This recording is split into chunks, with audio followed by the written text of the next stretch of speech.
आज के युवाओं में ईएमआई से शॉर्ट करने की नई होड़ चली है। हर युवा कोई आईफोन लेके घूम रहा है, कोई अच्छी बाइक लेके घूम रहा है, कोई कोई अच्छी कार लेके घूम रहा है। हर कोई ईएमआई पर अपनी जिंदगी काट रहा है। आप क्या सुझाव देना चाहेंगे हमारे युवाओं को कि जो लोग ईएमआई से शॉर्ट कर रहे हैं उनके लिए किस प्रकार से भविष्य के लिए खतरनाक होने वाला है? देखिए, मेरा काम है, मैं फाइनेंशियल प्लानर हूँ। मैं हमेशा पब्लिक के बीच में रहता हूँ। मैं सोसाइटीज में जाता हूँ, मैं विलेजेस में जाता हूँ, मैं कॉर्पोरेट्स में जाता हूँ। मैं देखता हूँ एक कंपनी का मालिक, फैक्ट्री का मालिक, जब मैं उससे बात करता हूँ कि 4,000 रुपये महीने की कोई इन्वेस्टमेंट की प्लानिंग करो, कहता मेरे हाल बहुत बुरे हैं, मेरी ईएमआई बहुत ज्यादा है। हाँ, ईएमआई हमारी भी। फिर मैं जाता हूँ सोसाइटीज में। अब एक बार हमने सोसाइटी में कैंप लगाया 2-4 दिन के लिए। पता चला मेरे पास, मैंने सोचा वहां मेरे पास तो बहुत ज्यादा इन्वेस्टमेंट आएगा लोगों का। आप सरप्राइज हो जाएंगे रवि साहब, मेरे पास 90% रिक्वायरमेंट फ्रेश की नहीं, विड्रॉल की आई, सरेंडर की आई कि सर मैं ये LIC पॉलिसी मेरी सरेंडर करना चाहता हूं बिकॉज बहुत ज्यादा परेशान। क्या हुआ? रीजन सुन के दंग रह जाएंगे। मैंने कहा आपकी सैलरी कितनी है? केली जी 15 लाख का पैकेज। मैंने कहा वाह, very good, very handsome package. मैंने कहा आपकी इन्वेस्टमेंट? केली सर इन्वेस्टमेंट की मत पूछिए। मैंने कहा आपकी 2,000 रुपए महीने की ये सेविंग है, आप इसको 12 लाख के और 15 लाख के पैकेज वाले इस 2,000 को मेंटेन नहीं कर पा रहे। बहुत ज्यादा सिस्टम खराब है, मेरा बहुत बजट बिगड़ा हुआ है साहब। बजट कैसे बिगड़ा?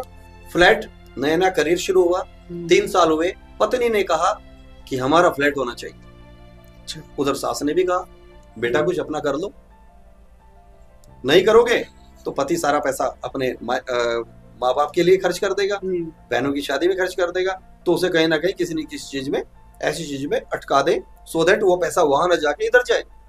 और वो कुछ आपस में मिलके प्लानिंग कर लेते हैं कि भैया हमें कुछ करना चाहिए, उनकी नीड है।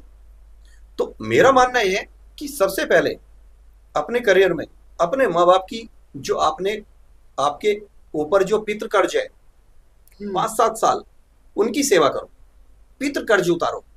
उन्होंने 20 साल बैठा के आपको खिलाया, आप 4 साल तो सेवा कर लो, 6 साल तो सेवा कर लो। अब लोग कर क्या रहे हैं कि 2 साल नौकरी करते हैं, तीसरे साल शादी होती है और चौथे साल फ्लैट बुक हो जाता है।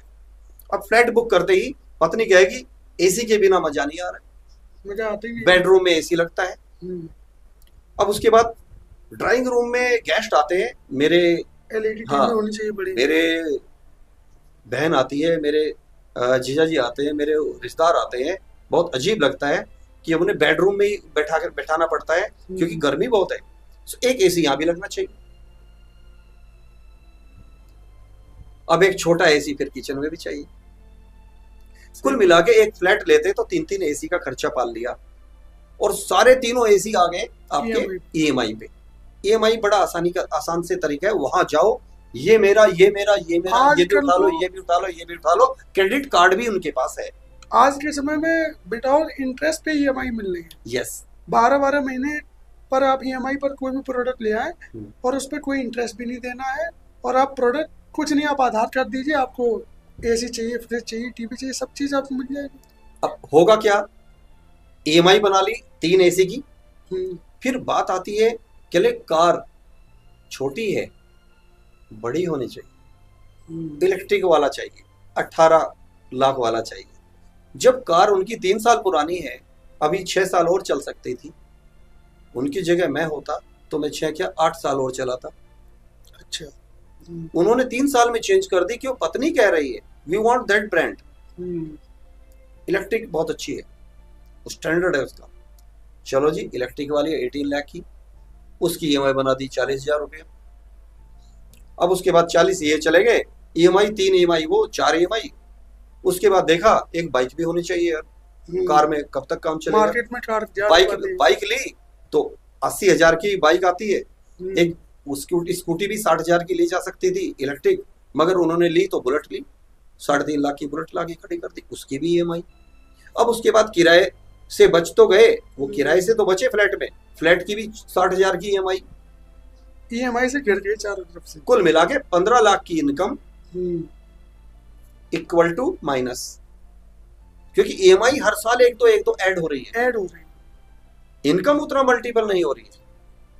फिर क्या ये कारण हुआ। आप क्या एडवाइस देना चाहेंगे? मैं एडवाइस ये देना चाहूंगा, जब हमारा बजट हो, लो एसी लगाओ, एक नहीं 3 लगाओ, कार लो बड़ी, सब कुछ लो, सारे ऐशो आराम की जिंदगी जियो, मगर सबसे पहले सेविंग करो। हो क्या रहा है, इनकम माइनस खर्चा इक्वल टू सेविंग कभी नहीं हो। बेट इक्वेशन क्या है इसमें, income minus saving equal to जो बचता है उसे खर्च करो।